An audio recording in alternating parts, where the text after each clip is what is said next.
Nosaltres som el Pablo Sánchez i la Vanessa Balaguer i som la part científica. La idea d'aquesta peça per nosaltres era poder transmetre un missatge. Nosaltres estudiem els microorganismes marins i voldríem evidenciar la seva importància en la regulació del clima i en la salut planetària.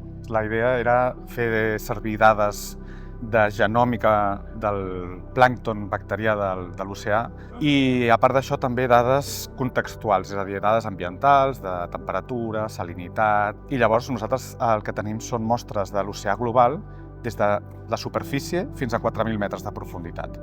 I llavors la idea era aquesta, mirar com aquestes dades ens podien explicar una història planetària des del punt de vista que tot aquest viatge vertical al final acaba després com una metàfora de tot el sistema Gaia, és a dir, el planeta en realitat és funciona com si fos un sol organisme en el qual tots som peces que estem interconnectats i estem dependent unes de les altres i els microbis, el microbioma marí és una part clau d'aquest sistema.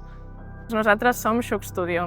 Antoni Aranda i jo, Marta Arroyo, els dos som biòlegs. El que fem nosaltres és treballar en la comunicació científica des de la part del disseny, no? També tenim una vessant artística pròpia, però per Telestasi el que hem fet ha sigut fer una mediació entre l'equip científic de l'Institut de Ciències del Mar i dos artistes, que són l'Alba G. Corral i el Santi Vilanova, de Playmode Studio.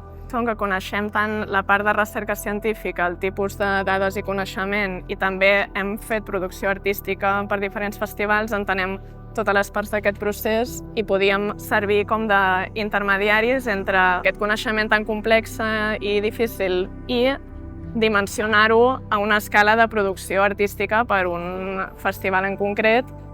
Nosaltres hem fet tot un procés que a vegades en les peces científiques, artístiques no es veu perquè nos submergimos molt en lo que és tota la part científica de dades. Però nosaltres, abans de fer tota la metàfora audiovisual que hem fet, sí que necessitàvem comprendre d'on venien totes aquestes dades per crear alguna cosa, que també el més important és que no creàvem algo científic, tècnic, acadèmic, sinó algo artístic. I per la part sonora l'ho ha fet Santi Vilanova i per la part visual l'ho he fet jo i l'hem convertit en una peça audiovisual que sigui, jo crec que també més fàcil d'entendre, aunque no sigui empíricament precisa, no? Perquè això és el que nosaltres aportem, una mica la nostra reinterpretació.